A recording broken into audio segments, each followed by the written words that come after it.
Cuán firme cimiento se ha dado a la fe. A través de la Biblia, un análisis de la Biblia libro por libro que le ayudará a crecer espiritualmente. Estos estudios fueron diseñados por el Dr. J. Vernon McGee. Acompáñenos en este fascinante recorrido a través de la Biblia. La palabra de Dios. Si usted se reconoce como un pecador destinado al infierno, entonces usted necesitará un Salvador con destino al cielo. Eso es lo que nuestro maestro Samuel Montoya nos dice hoy en A Través de la Biblia.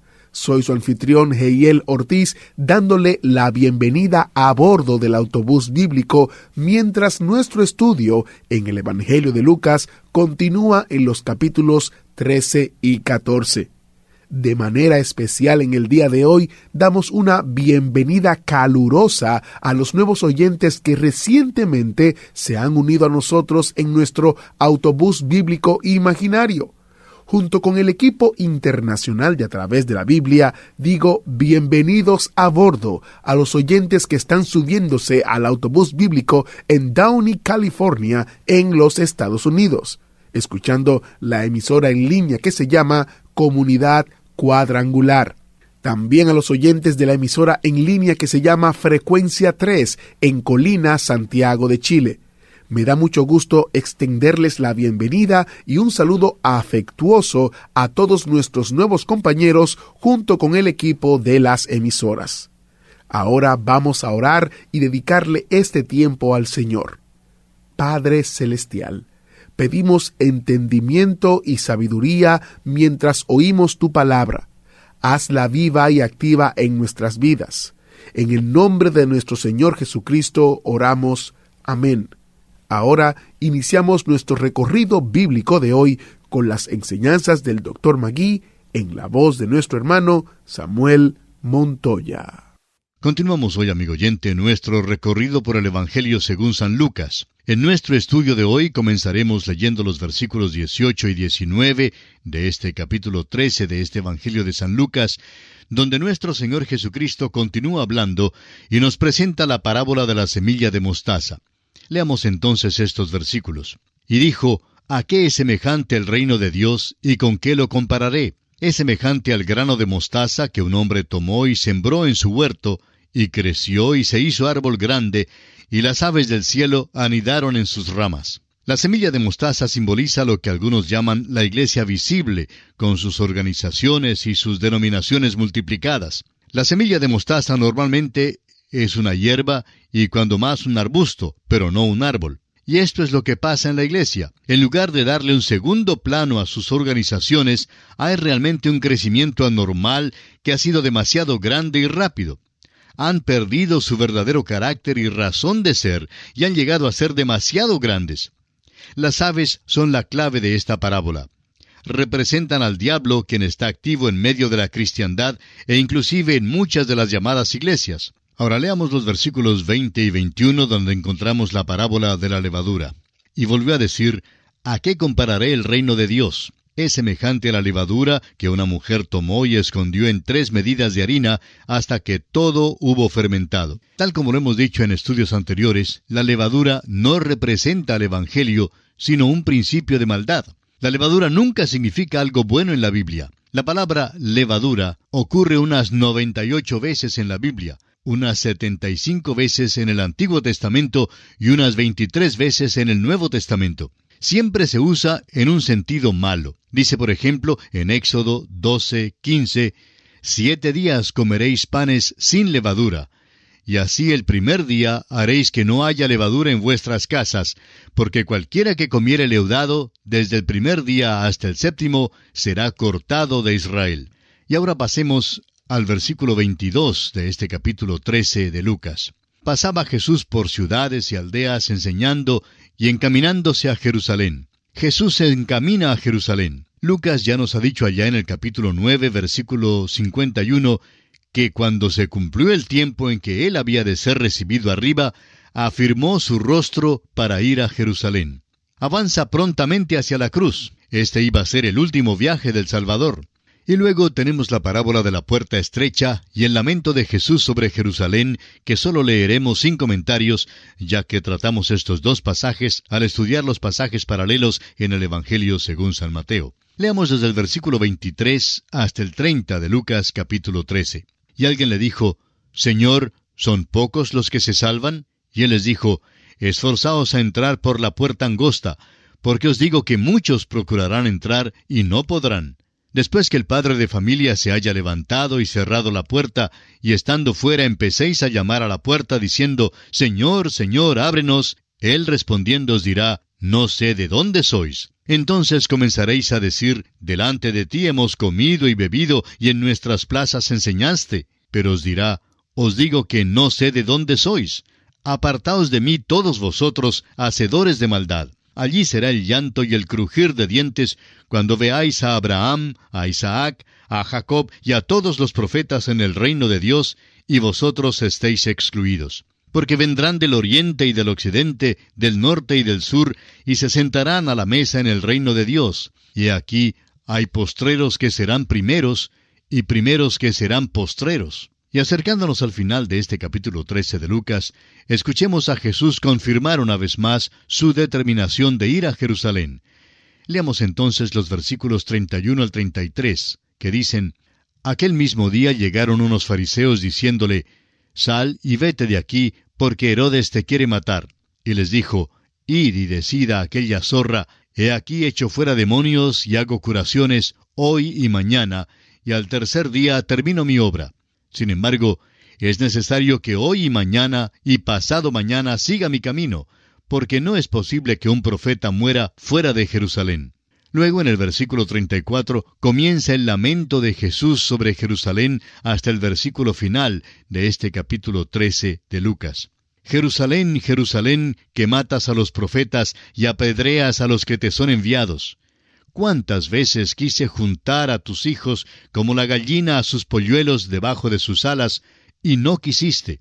He aquí vuestra casa os es dejada desierta, y os digo que no me veréis hasta que llegue el tiempo en que digáis, bendito el que viene en nombre del Señor. Y así, amigo oyente, concluye el capítulo 13 del Evangelio según San Lucas.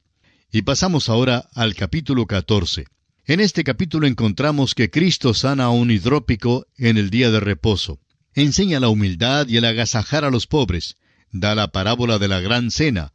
Enseña lo que cuesta seguir a Cristo como discípulo y enseña en cuanto a la sal que ha perdido su sabor. Solo el Dr. Lucas relata la ocasión cuando Jesús comió en casa de uno de los fariseos principales, donde les da al anfitrión y a los convidados una lección sobre la etiqueta en la parábola devastadora del convidado ambicioso. También hay dos parábolas más en este capítulo que no aparecen en ninguno de los otros evangelios.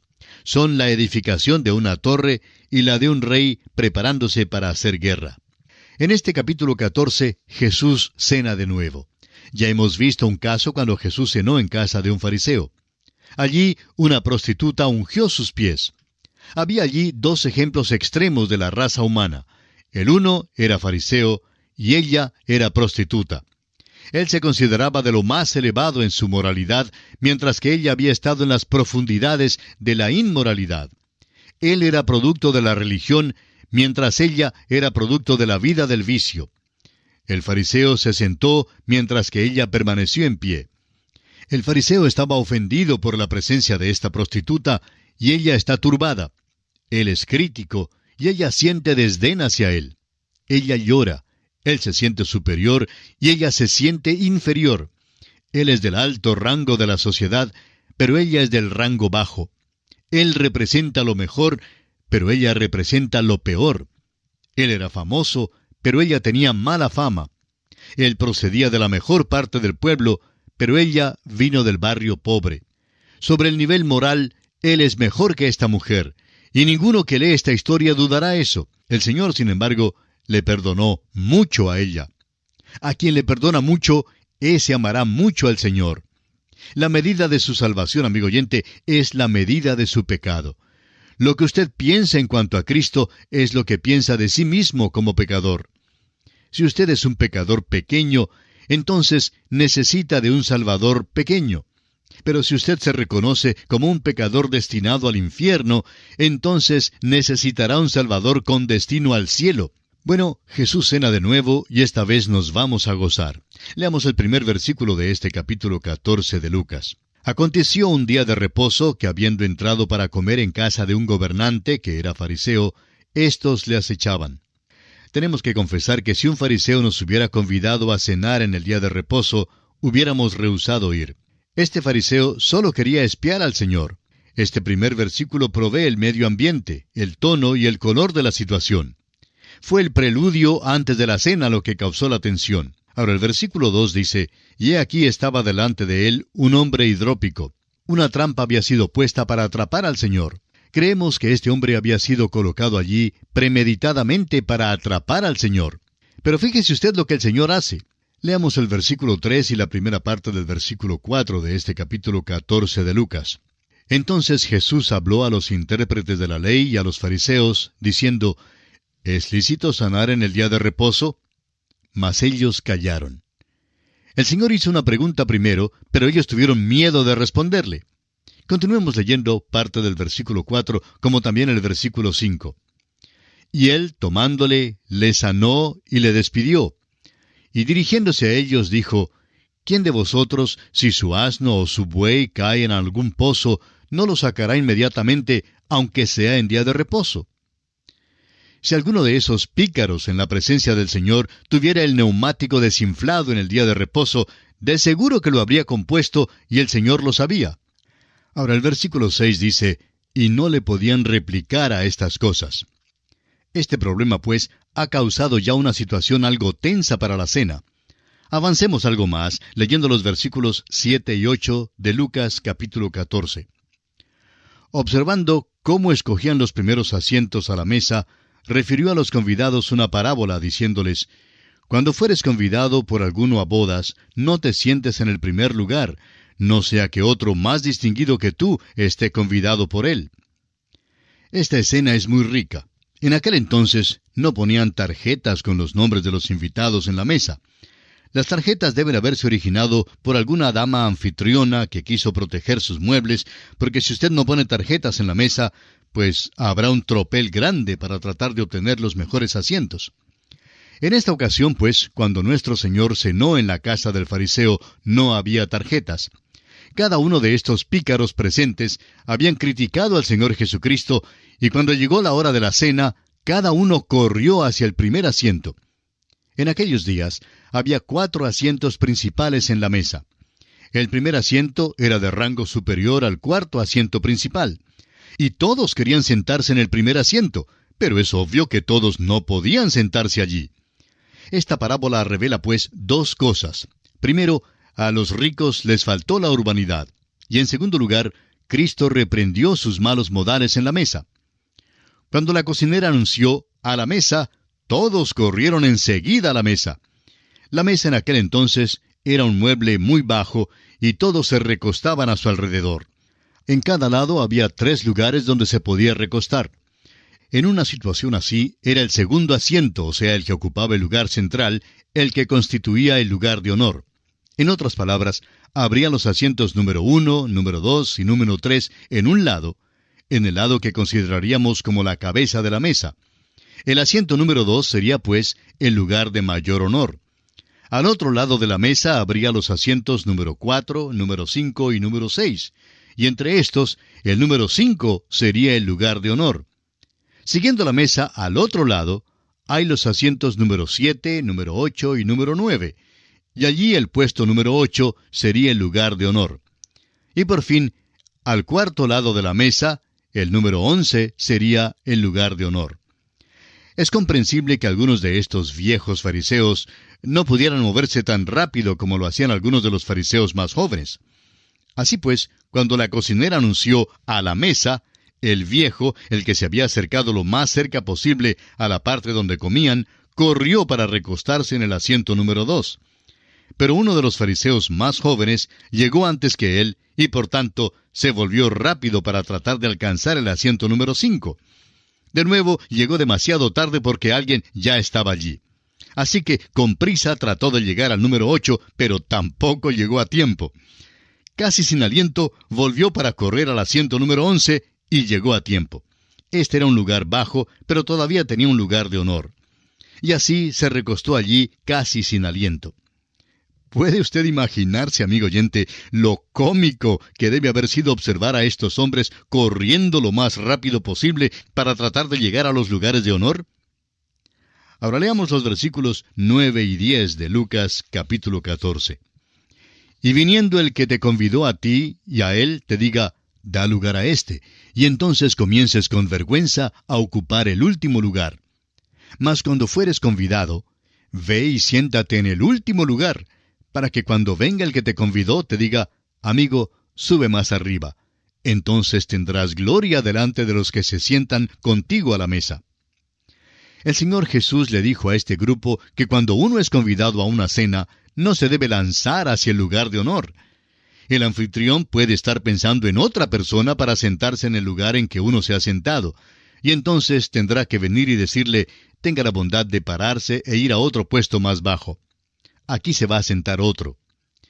Para llegar al lugar más bajo, amigo oyente, todo lo que necesita hacer es mudarse un solo puesto, pero es una acción humillante que da pena. Si es que le convidan, pues, a una cena, siempre vaya al lugar más bajo. No tendrá ninguna dificultad en alcanzarlo, porque ningún otro tratará de llegar allí. Luego, cuando llegue el anfitrión y vea dónde se sienta usted, dirá, usted es el convidado de honor, tenga la amabilidad de sentarse en este lugar de honor. Y entonces otro tendrá que cambiar su puesto. Esta es la buena etiqueta y es exactamente lo opuesto a la conducta que acaba de demostrar este grupo. Nuestro Señor saca en claro un gran principio de este incidente. Leamos el versículo 11 de Lucas capítulo 14. Porque cualquiera que se enaltece será humillado, y el que se humilla será enaltecido. Ahora el Señor corrige al anfitrión. Leamos los versículos 12 al 14. Dijo también al que le había convidado, cuando hagas comida o cena, no llames a tus amigos, ni a tus hermanos, ni a tus parientes, ni a vecinos ricos, no sea que ellos a su vez te vuelvan a convidar y seas recompensado. Mas cuando hagas banquete, llama a los pobres, los mancos, los cojos y los ciegos, y serás bienaventurado, porque ellos no te pueden recompensar, pero te será recompensado en la resurrección de los justos. Nuestro Señor está manifestando ahora otro gran principio. La mayoría de nosotros convidamos al mismo grupo a comer en nuestra casa una semana, y la semana siguiente vamos a la casa de uno del mismo grupo, y así pasa semana tras semana. Pero el Señor aquí está condenando esta práctica. No hay nada malo en convidar a su grupito de vez en cuando, pero ¿ha pensado usted alguna vez en hacer algo para aquellos que no tienen nada? Ellos no le pueden corresponder el mismo favor. No podrán convidarle a usted a cenar la próxima semana. Haga, pues, algunas pocas cosas en las cuales usted sea el dador sin detenerse a pensar si va a ser recompensado. Volviendo ahora al pasaje que nos ocupa, ¿puede usted imaginarse la tensión que había ya en esta cena? El Señor principió las cosas sanando al hidrópico. Miró cara a cara a los convidados y les corrigió su falta de urbanidad. Luego hasta corrigió al anfitrión mismo. El ambiente, pues, era tenso. Nadie decía ni una palabra. Ahora el versículo 15 nos dice, oyendo esto, uno de los que estaban sentados con él a la mesa le dijo, bienaventurado el que coma pan en el reino de Dios. Sin duda este hombre tenía la costumbre de expresarse con palabras altisonantes y piadosas. En aquel momento delicado de silencio, cuando todo estaba tan tirante, un viejo pícaro habló diciendo, bienaventurado el que coma pan en el reino de Dios. Ojalá pudiéramos nosotros haber estado allí y le habríamos preguntado, ¿qué quiere decir usted con eso?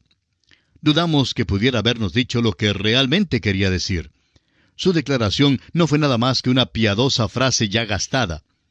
Se oye decir muchas perogrulladas piadosas en nuestros círculos conservadores de hoy en día, y hasta nos cansa oírlas. Es cosa maravillosa alabar al Señor, pero a veces llega a ser algo fastidioso cuando una persona constantemente repite la misma frase, gloria a Dios o aleluya, pero realmente no alaba al Señor. Cuidémonos, pues, de usar las frases piadosas ya gastadas. El Señor se volvió, pues, hacia este pícaro y creemos que sus ojos se encendieron con ira al hablarle. Leamos los versículos 16 y 17 de este capítulo 14 de San Lucas. Entonces Jesús le dijo: Un hombre hizo una gran cena y convidó a muchos. Y a la hora de la cena envió a su siervo a decir a los convidados: Venid, que ya todo está preparado. La parábola de la gran cena tendría interés especial para todos los convidados a esta cena porque se relacionaba con una ocasión similar a esta. Era costumbre de enviar invitaciones a tales cenas con mucha anticipación, pero al llegar el día de la cena, la costumbre era enviar otra invitación personal. Dios, amigo oyente, ya ha puesto en circulación una invitación a toda la humanidad. ¿Qué hará el hombre con ella? La invitación de Dios es para recibir la salvación. Este banquete de Dios es solo por invitación. Por tanto, usted no puede comprar una invitación a la fiesta. Usted solo puede venir a esta cena por medio de la gracia de Dios. El apóstol Pablo, escribiendo a los Efesios, dice en el capítulo 2 de su carta, versículos 8 y 9, «Porque por gracia sois salvos por medio de la fe, y esto no de vosotros, pues es don de Dios, no por obras para que nadie se gloríe». La condición para poder asistir al banquete es aceptar el don de Dios. Lo único que excluirá del cielo a cualquier ser humano es su negativa a aceptar la invitación. Esta invitación dice: «Venid, que ya todo está preparado». Con esta parábola, el Señor Jesús le dice al fariseo: «Tú dices, bienaventurado el que coma pan en el reino de Dios». Pero lo que dices no son más que tonterías habladas en lenguaje que suena piadoso. Veamos entonces lo que hacen los hombres con la invitación de Dios. Leamos el versículo 18 de Lucas capítulo 14. Y todos a una comenzaron a excusarse. El primero dijo: «He comprado una hacienda y necesito ir a verla. Te ruego que me excuses». Y siendo que nuestro tiempo ya se ha agotado, amigo oyente, vamos a detenernos aquí por esta ocasión, pero continuaremos esta interesantísima consideración en nuestro próximo programa. Es nuestra ferviente oración que el Señor inunde su vida de las ricas bendiciones del cielo. El banquete de Dios es solo por invitación. Uno no puede comprar una invitación a la fiesta. La condición para poder asistir al banquete es aceptar el don que Dios le ofrece a través de su Hijo Jesucristo. Si a usted le gustaría conocer a Dios, le invitamos que visite nuestro sitio web a través de la Biblia.org y haga clic en la foto que dice «Cómo conocer a Dios».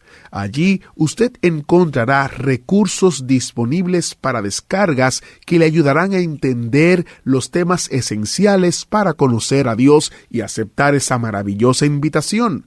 Visite a través de la Biblia.org. Soy Heiel Ortiz y si Dios lo permite, estaré con usted en una próxima entrega de A Través de la Biblia. ¿Fue de ayuda para usted el estudio de hoy? ¿Desea enviarnos algún comentario de lo que ha estado escuchando? Entonces escríbanos, no espere más. Nuestro correo electrónico es atv@transmundial.org. atv@transmundial.org. Si desea recibir las notas y bosquejos de lo que estamos estudiando, suscríbase gratis en nuestra página en internet a través de la Biblia.org/notas. A través de la Biblia.org/notas.